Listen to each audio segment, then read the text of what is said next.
Russ Kickle, and welcome to another episode of American Reef. Today we're back with Jules, and we're going to be talking about seahorse selection, breeding, and diseases. Before we do that, let's have a word from our sponsors.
Again, if you find value in these videos, right, please support American Reef. It's that generosity that will keep these videos coming. Now, how can you do that? Just go to AmericanReef.com. From there, go to the Reef Tutor section and click subscribe, right? That subscription is basically a PayPal subscription where for $2 a month, it will give you access to a library of about 200-ish kind of reef keeping videos. Basically, I broke it up into kind of 4 seasons, where the first 3 seasons, what we do is we actually go behind the scenes at a local fish store, and, he kind of shows us how he maintains not only his shop, but his clients, how he orders fish, all that kind of fun stuff. Again, well worth that $2 a month subscription. So if you've missed part 1 of this video series, you can find it out in the Advanced Aquarius video section, either in iTunes or AmericanReef.com. Look for an episode called Seahorse Husbandry. And it's kind of a good primer to what it's going to be like trying to keep seahorses. Now, in this particular video, it's broken down into 2 parts. The first section, basically an unfortunate event occurred to Jules. He had a tank crash and lost everything in his tank. It's an unfortunate event that basically happens to most of us in this hobby. And what I wanted to do was kind of talk through it with him, taping it, so basically others can learn from our mistakes. In the second section, we'll actually talk about that selection, breeding, and diseases of the seahorses. Again, it's a good primer, so if you're thinking of keeping seahorses, it gives you an idea of what you can expect. Let's talk to Jules. Jules, we are on and live, right? Yes, we are. So first of all, thank you again for spending the time, right? I appreciate it. It's my pleasure, yeah. Let's talk about what has happened over the last 8 months or so. So, in December, the month of the tank's turnaround, I went to St. Thomas for one of my good friends' bar mitzvahs. Over the time, the heater completely exploded, and there was no heat in the tank for a week. Also, when we got back, the skimmer had stopped working, so not only were all the corals dead and releasing insane amounts of nitrates, ammonia, everything that comes with mass coral and just mass invertebrate death, but then because of the lack of a skimmer, really weakened the seahorse's immune system, so every single seahorse in the tank died. Okay, and so when you say the heater exploded, did it just stop kind of thing, or what happened? Well, the glass shattered, and then it stopped working. I have no idea why, but usually there was a number of factors. I was going to say, usually what happens with glass heaters is that they leak over time, and so hot hits cold water, causes... Right, and that's why, in general, like the lesson to be learned there is, at least in the tanks, like for me, any tank that I do have a heater in, it's a titanium one, right? Oh, yeah. And it's still replaced every 2 years because they always break, right? You don't want that to happen when you're out, like on vacation or something. You can't fix it. Exactly. So you walk home and right away something's wrong. Yeah, because right away, like, remember the big orange Matapora Samarins I used to have? Yes. Completely bleached out. It was doing great. It was encrusting. It was all bright red. Like, even I took a flashlight just to check everything. It was bleached out.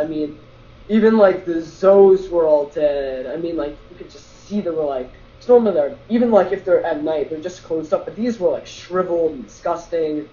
The cleaner shrimp survived, so that was good. I've had him in there, and the 6-line wrasse. But one seahorse did survive when I came home for a couple of days, but it developed one of the diseases that we're probably going to be going over later, gas bubble disease, where it's pockets of, it's either CO2 or it's mass amounts of oxygen form in the pouch or in the tail of the seahorse, and that causes it to float upside down, so we couldn't physically feed it. I mean, I had to actually, like, in order to try to save this guy, I actually had to take a little, like, syringe for, like, either, like, killing aptasia or, like, feeding the corals, a little syringe, and I had to actually evacuate all the liquid out of his pouch in order to try to get the bubble, but he died. Yeah, I was going to... It's hard when seahorses get to that point, so... Right. How long did he live even after that point?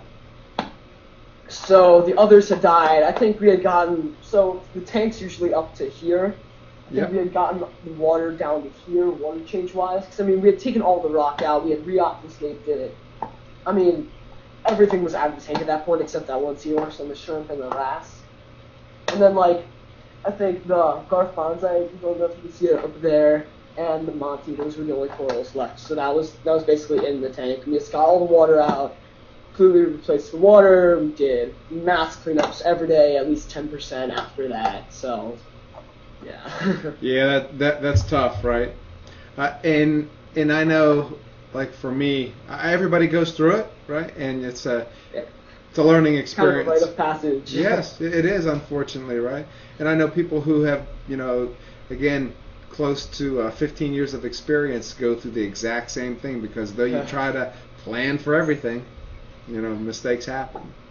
With your tank, after it crashed, did you decide, what did you decide? Were you going to, like, get away from seahorses or keep seahorses, or, what was the plan of attack? Well, I mean, for all of my saltwater hobbyist career, I've just done seahorses, and throughout the process, there have been so many things I could have done that I'd love to have done. Like, I really wanted to get more difficult SPS, I wanted to get LPS, maybe I just wanted some higher flow, different fish. Like, I have a sailfin tank in there right now, like an amphias. It's like things that I couldn't get with the seahorses. And I think it's, as much as I miss the seahorses, and I mean, I love the seahorses, like, I think about them all the time, but I mean, like, it's so difficult, and this is so much more, like, less stress. It's, like, less stressful. I mean, right. You don't really think of, like, SPS corals as unstressful, but when you've had seahorses for a while, right. So, kind of learn, but, it's been great having this break from seahorses, and, maybe I'll start off, like, a little 20-gallon up down the line, like, with a couple seahorses. I don't know, maybe when I'm in college or after college, I'll start it up. But right now, I'm happy with my SPS tank. I mean, things are growing really well. I've got everything in place. I have the new Radion from Ecotech, which are amazing. I mean, I love them. I know you have your thoughts about them. But I think they're great compared to the PCs they used to have on. But yeah. Right, night and day, especially with the coloration, right? And the fluorescence, that's what I really like about them. Right. So now, I heard the fish that you stocked your tank with, right? Mm-hmm. What about the corals? What did you put back? Or tell me, what corals, first of all, survived the conditions? Well, this the Nephthia was actually a new piece that we had gotten a week after 2 weeks after the crash. But the big one that I had 3 really nice. I don't know if in the video if you saw, I had some really big, nice Nephtheas. All frads, one colony had for like 3 years. In there, and those just shriveled up. They were like black and disgusting. I mean, I pulled them out of the tank, just like literally disintegrated. Yes. So there we go. Yes. All of the Monties died except for the green digitata, which had like 2 branches left. I mean, I fragged those up, and now it's this big, wonderful colony. I mean, and I'll frag it regularly, and it just grows and grows. I mean, it's like It's gonna start cutting into my bird's nest and all my other corals, but I mean, that's not necessarily a bad thing. Right.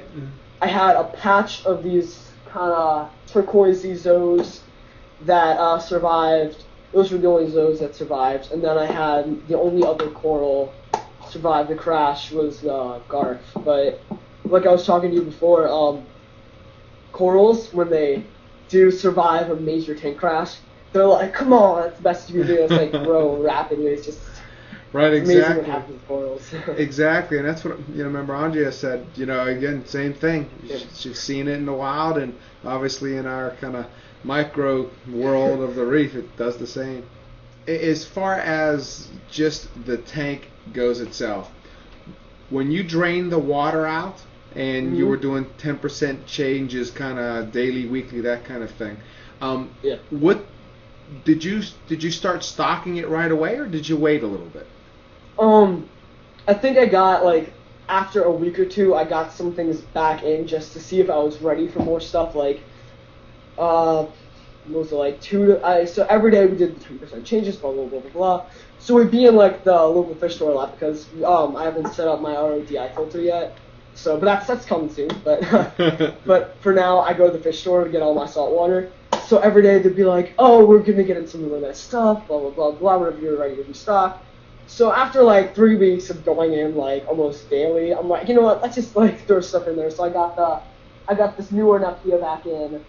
I got my purple, the ORA, it's encrusting and plating DNA. That's something that I'm not actually sure.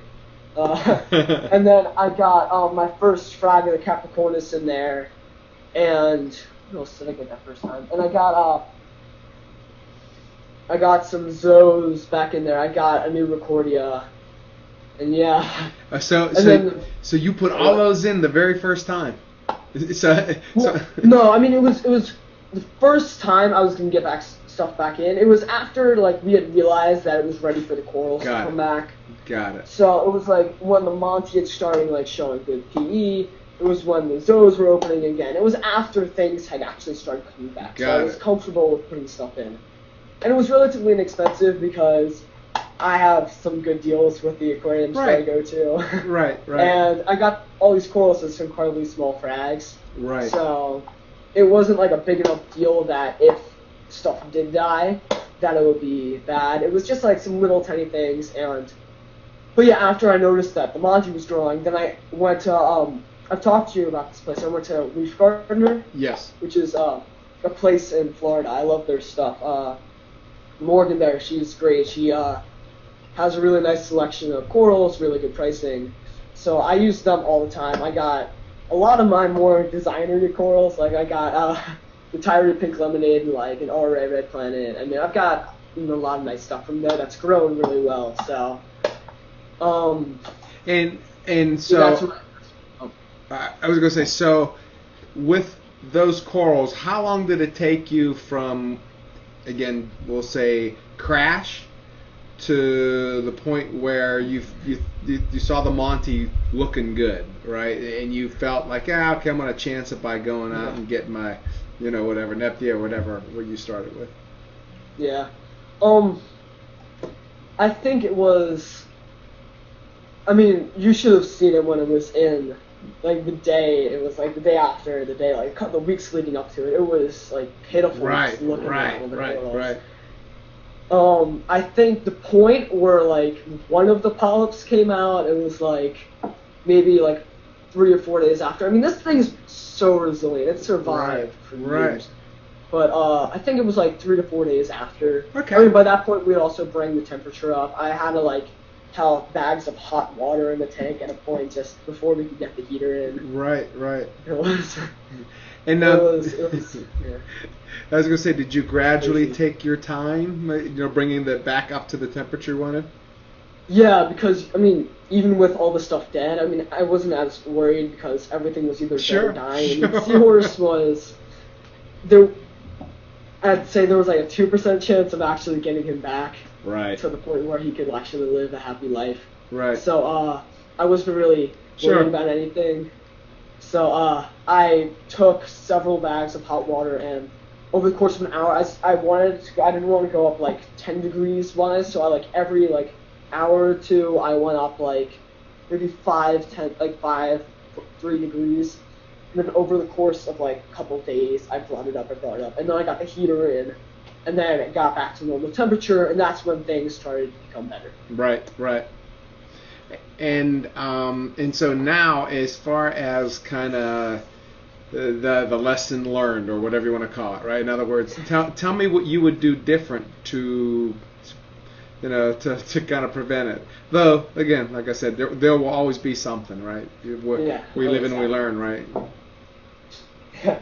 So what I've learned to do now is also the skimmer wasn't working at the time. It had just broken down over vacation. So I got a new skimmer from Reef Octopus. What I have learned to do is over skimming is never a bad thing. So like this skimmer's rated for 150 gallons on my 34-gallon tank. Right. So I'm big voucher for over skimming, because that way if you have a big problem like this, it isn't as big of a deal. Also heat-wise, I have 2 heaters in there now, so that if one turns off for some reason, I can turn it back on. So I always have the backup where it's not always set on, but if there ever is a problem, it's ready to go. You know, I don't know if you caught it, but in the video with Mike Paletta, did you hear how he runs his 2 heaters? I did not. I mean, I watched the video. I mean, this tank's amazing, but yeah, I didn't see the part about the heating. So what he does is he has 2 heaters, but both are underrated, right? Oh, so that case. Oh. Right. So if one gets stuck open, right, there's not that big of a deal, and if one breaks, it's not that big of a deal. Not big of a deal, yeah. Which is interesting because I know people who had 2 heaters, but the underrated part was the piece that. I was like, wow, sense. Good lesson, right? Let's take a break here, right? We'll throw one of our sponsors in, and then we'll come back and we'll talk a little bit about, again, where you're taking your tank, and then maybe we can talk about the some of the diseases that we can educate some of the hobbyists on the seahorses. Sounds great.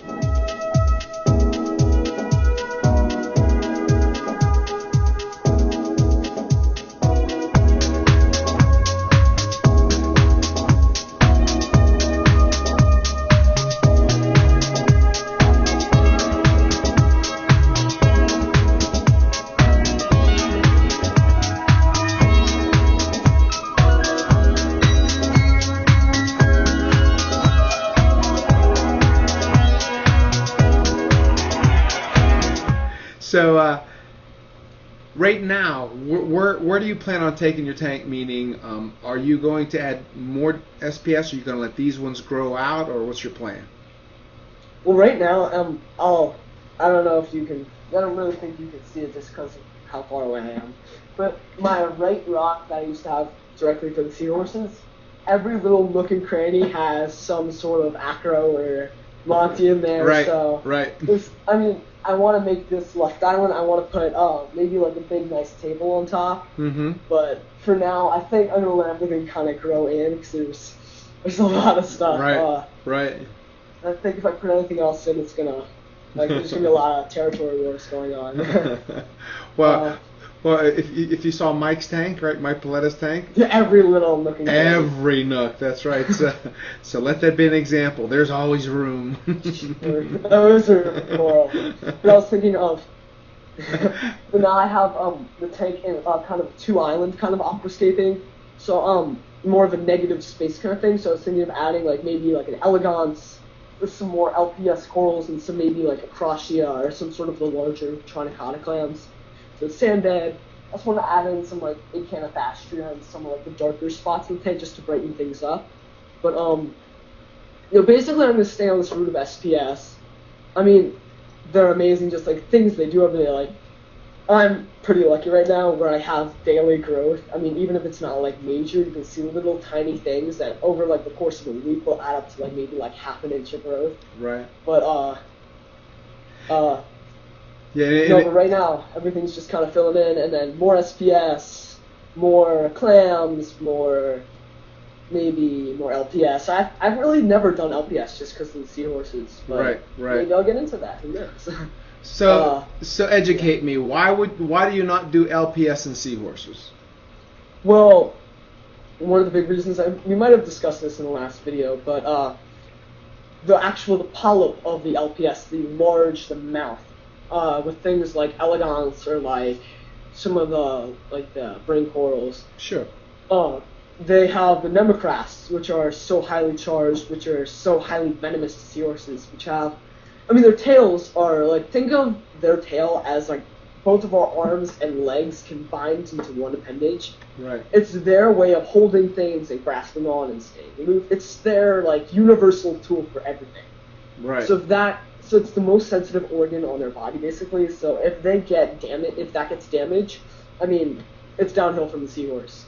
So, and also that it gets diseases into the system. You just don't want that for the seahorse. It stresses it out.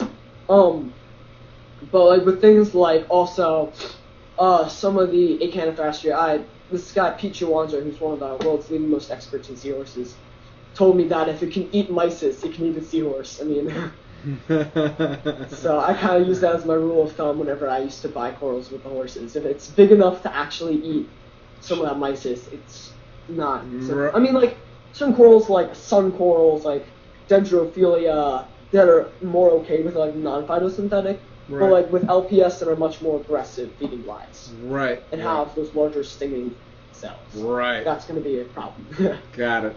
So from the seahorse perspective, again, you never had that option. No go. Right. That's a bad thing.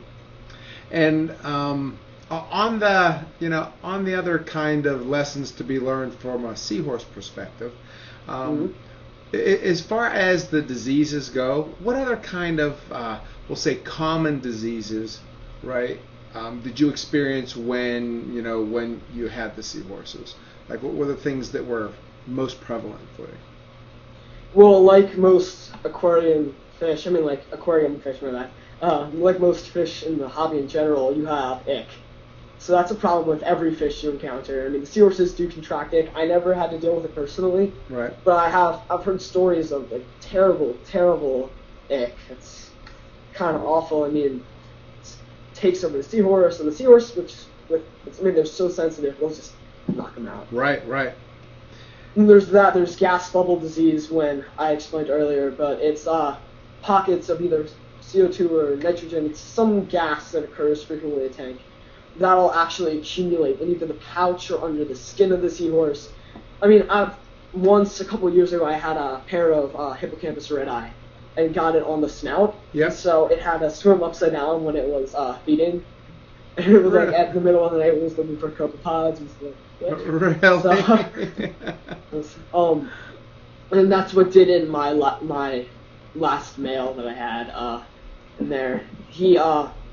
I evacuated the pouch, but I mean, it just kept on coming back. Like, it would be fine for a day or two, it would come back. And I mean, once the seahorses are stressed out to that point, I mean, they're done. Right. So, right. Another disease which isn't as prevalent, but it's really bad and might wipe out your whole entire seahorse population, is it's a flesh erosion disease, where the tail of the seahorse, the snout, will just kind of erode off. Really? Which will inhibit. Yes, it's disgusting. It's I think it's like the same type of thing like how we have like flesh-eating bacteria with humans. Yes. It's a different type of bacteria that does the same thing to seahorses. Wow. So it'll devastate it, and it inhibits the seahorse's ability to eat. I mean, like, if you go on a seahorse.org, they have pictures, and you can see this one seahorse where half of its snout was gone. Right. And people had to, like, inject mysis into the mouth. I mean, it's kind of creepy, but... Wow.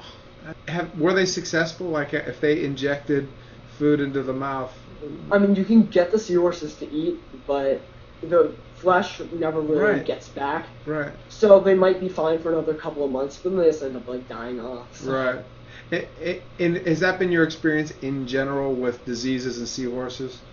Seahorses, I've had some horses with, like, smaller diseases. Like, sometimes with seahorses, what I did was, if it wasn't that big of a deal, I just kind of let it blow over. Like, worst case, if it started spreading to the other horses, I'd hospitalize it, I'd get it regimen, different medicines. But at certain points, you don't want to insert yourself too much, because even putting your hand in the tank with seahorses just freaks them out. Right. So the more you kind of insert yourself into a situation, the worse it's going to get, because it's going to lower the immune system, and then bad things happen with the horses. So you want to be as uninvolved as possible until it becomes a larger scale thing. Right. Right, and that's my general belief in general with all fish, right? I mean, I don't believe in the various medicines. I believe in feeding them healthy, and if you want to supplement something in their food, right, like your garlics or whatever, that seems to work very fine. But ultimately, it's just tons of food, and if they don't eat, then that's fine, right? It is what it is. So what other kind of diseases are common? What they've been noticing more in seahorses lately, this is a very new discovery with seahorses. It's a disease, they don't know why it's happening right now, but seahorses will actually develop kind of this, almost like a mesh on them that sticks to things. It almost looks like a spider web on their tail. And they think it's related to this flesh erosion disease, but it actually makes them stick to things. It's really terrible, but there've been 100% mortality from this so far. They don't really know why it's going on. Also, seahorse.org, if you go on there, you can see all the different pictures of the different pathogens. That's one of the big ones. There's that, but some of the more common ones, there's always the internal parasites. Which are a big deal. Even if you didn't introduce something with internal parasites, they can always still come up from live rock. You don't know what happens. So, but the way you see if the seahorse has an internal parasite, you look at the feces of the seahorse, and if it's kind of white and stringy, you know that there's a problem with there's an internal parasite or it's becoming malnourished. But if it's almost like this might be kind of gross, but if you can see the eyes of the mysis, then you know that it's healthy, you know that it's doing well.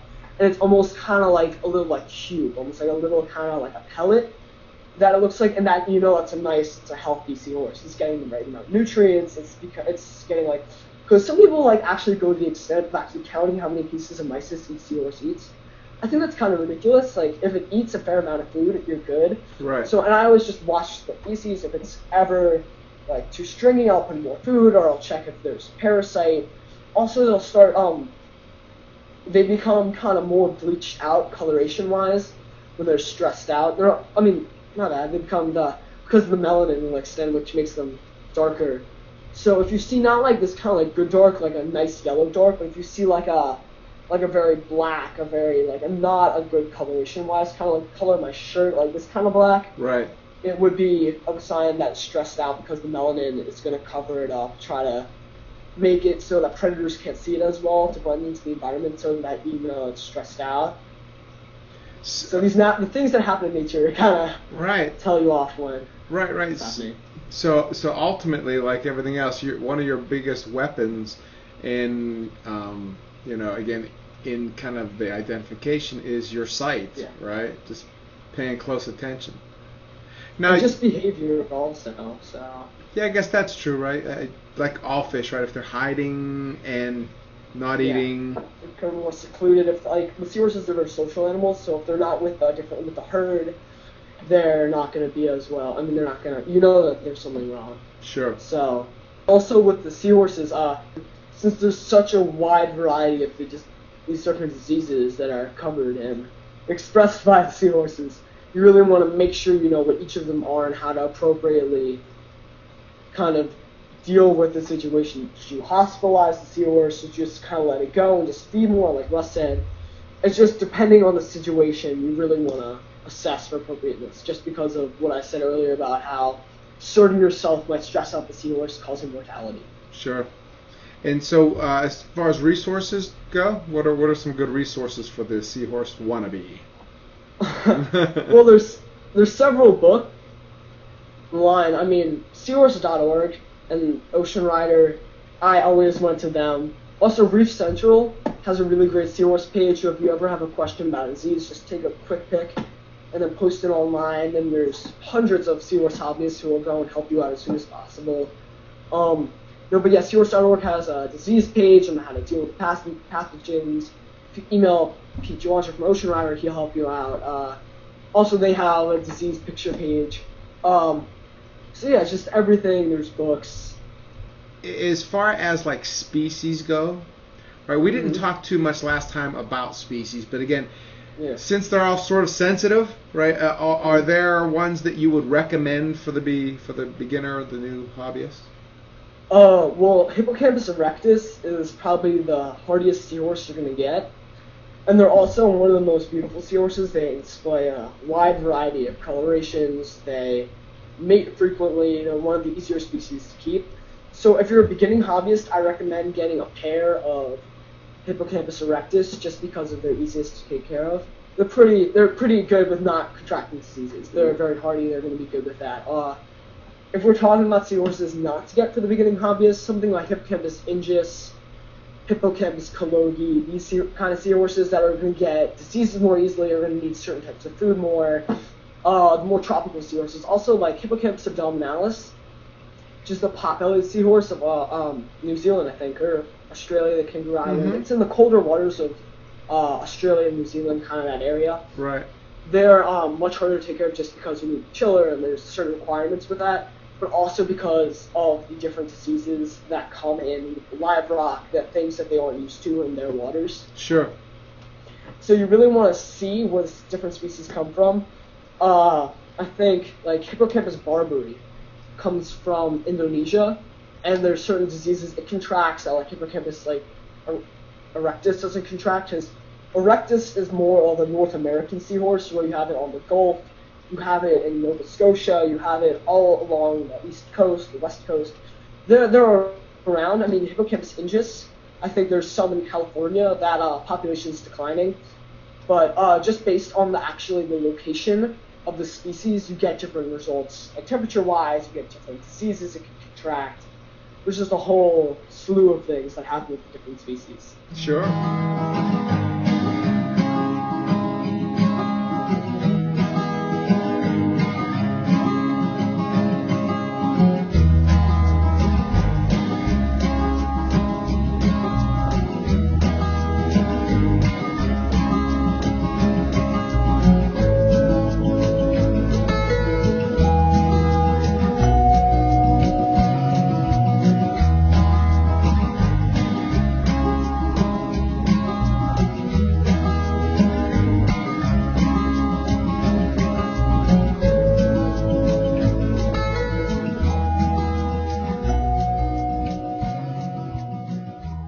So let's talk about breeding for a second, okay? Yeah. For you, did you attempt to breed? That's why you had the fry, or was it like just a lucky mistake, or how did that work? I think the only time I had a successful batch of fry was when it was like one of the first years I had seahorses, and with this really productive pair of erectus, and what was it, ingus? No, it was ingus. It was several years ago when I was more developed in seahorses. But they bred, and we had the fry for like a week or two. But just like also the ingus, the fry, like one of the reasons why I'm not recommending getting ingus for a while. The fry are the most difficult fry of all seahorses to rear, because they may remain pelagic, which is when they're free floating, for several weeks, instead of like erectus, which after like a day or two will go and start hitching onto things, which is much easier to feed. It's a lot of less complicated things. Like with ingus, you need like a chrysal system. I don't know if we've gone over that, but it's basically you're taking like a goldfish bowl and you have constant current going around. So the seahorses are constantly moving. That way, there's never to try to get settling. There's always some sort of food. Seahorses are getting the nutrients they need. So yeah, but that's why. And also they're the smallest of fry. Yeah, that doesn't help either. Yeah, I was gonna say that certainly doesn't help. Yeah. With the erectus, they're harder to actually get to breed. What I was doing at probably in December, like the week before the crash, because seahorses go by seasons breeding wise. Mm-hmm. So if you can replicate kind of like a summer effect in the tank, that's going to get them to breed. Mm-hmm. So what I did is I had, instead of the tank being on for 10 hours every day, I had it go on for 14 hours, light-wise. Right. So that way I could replicate the summer kind of conditions and get it to be, get it to be more like summer and then you could like actually see the seahorses will produce these mating behaviors, like they'll brighten up, they'll turn certain colors, they'll actually like, there's a whole complicated dance these seahorses go through in order to get the mates, in order to really kind of get that lock down, that whole mating process. But one of the things they'll do is it's called the maple, and one of the female will be like hitched onto something, and the male will come around and display his pouch, Right. and he'll like balloon, which is when he gets the water in the pouch and just displays how large it is, Right. and he'll display the female, and he'll turn these really bright, like amazing colors.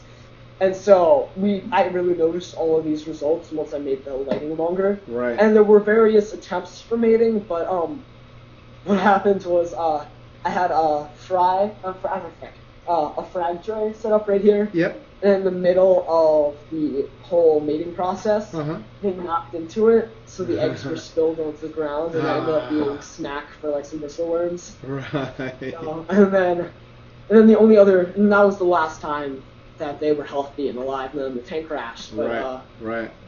But I mean, with seahorses, I mean, like even with like the younger pairs, I mean, I'd say after the first like 4 times, like when I've had other seahorses, then they get it right. Like the first couple of times, they don't really know how to mate as well. They're kind of like, they need to figure things out, and then they kind of get everything calibrated, and then they're ready to mate. And in the male, I think gestation for like erectus, it depends on the heat. You really want it while the male has the young. You want it to be colder in the tank. Mm-hmm. Because like with any like freshwater, saltwater fish, the colder the eggs, it's going to take longer for them to develop, but they're going to develop into bigger, healthier fry. Right. Like when you have it like really hot, they're going to be little tiny. They're going to come out in like a week or something, but they're going to be little tiny fry. They're not going to be healthy. They're probably not going to survive. Right. If you have it a little bit colder, depending on the species, it makes all the difference. They're bigger. They have less of a pelagic phase. Really, they hook on fast, and then boom, you're good. As I understand it, isn't that like that whole? There's a whole breeding ritual that takes place, that like courting, I'll call it for the lack of a better word. Yeah. Right. No, that's actually the word I was trying to think of. But no, there's just a whole ritual. I mean, I can actually explain it to you. There's a whole complicated process. I mean, it starts with, over time, the seahorses kind of, I call it flirting a little bit, because they'll display these different colorations. Right. They'll do, the males are kind of like as much as I shouldn't say this, they're kind of like teenage boys. Right. They're going to show off their muscles. They're going to show off everything they have to offer. Look at me. So they'll be like, oh, hey, ladies, like, what's up? Mm-hmm. Right. They'll they'll come out and they'll balloon, and they're also, and also another thing with ballooning, they'll release hormones into the water, which helps with the calibration with the female, because the male tries to get this breeding to happen right when the female's ovulating. Yep. Because if not, this female will have the eggs, and there's something called egg-borne, where she can't, because she doesn't want to expel the eggs. Because think of all the fat and all the lipids that had to go into making these eggs. Right. And all of the hard effort. I mean, like, they've said that actually the female producing the eggs takes more effort on the whole mating thing than the male carrying them and actually, like, giving birth to them. Right. So, Right. But it's a whole thing. So she doesn't want to get rid of those eggs. So if the male isn't ready to mate with her at the time, she's going to either...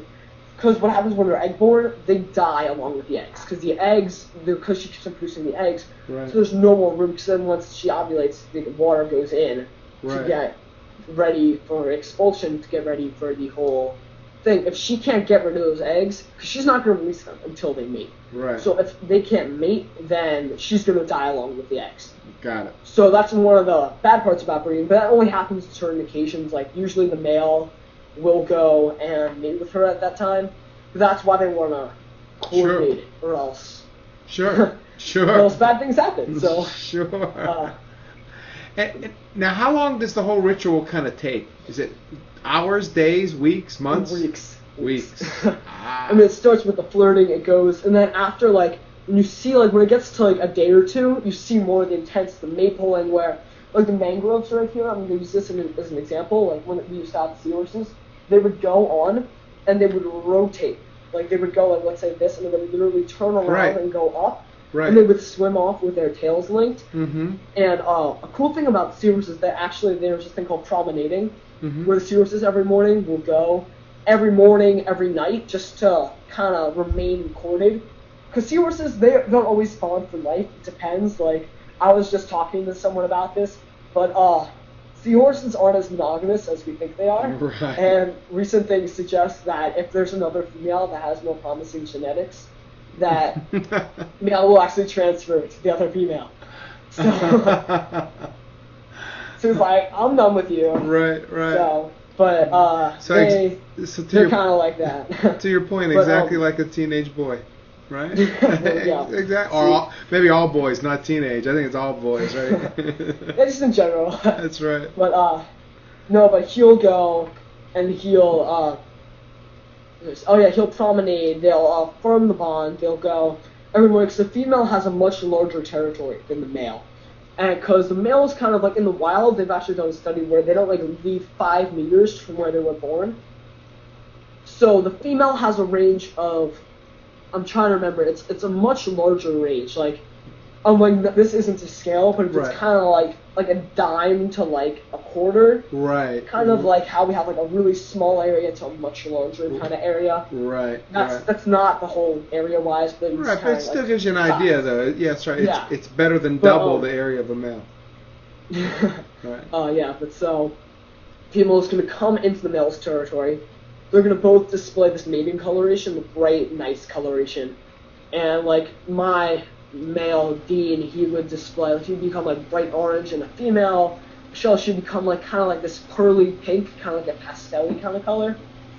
And you can actually kind of start to try to replicate those colors on a normal basis, just based on what you're feeding them. But I'll go into that later. But so they'll do that. They'll do the promenade and go around the tank just to show all the other seahorses were mated. And they'll also do the synchronizing. They'll do the maypoling. But if another male tries, because sometimes other males will try to get into the whole mating ritual. Sure. And when that happens, it's the funniest thing. They will actually, 2 seahorses will actually go straight against each other, and they will snap. The seahorses, I mean, their snouts are their main tool with everything. They actually, fun fact, they'll actually, like, with larger prey items, they'll snap back. With this, they'll, like, use a force so strong by, like, kind of, like, snapping up.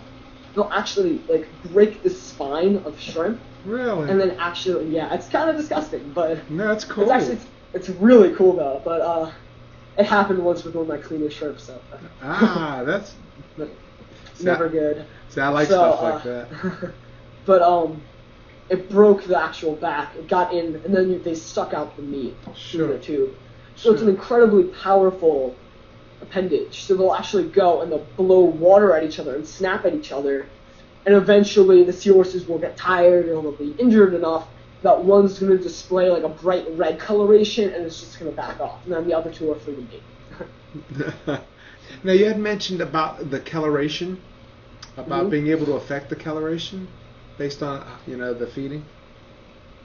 Yeah, I mean, there's certain additives you can put in the food also, just like the regular food schedule. Like, what I would do is have you ever heard of Rod's food? Yes. Yes. Yeah. Yes. What I would do is I would take a little bit of the mysis and I would take a little bit of Rod's food. I would swirl up some salt water and I would freeze it in the mysis tray.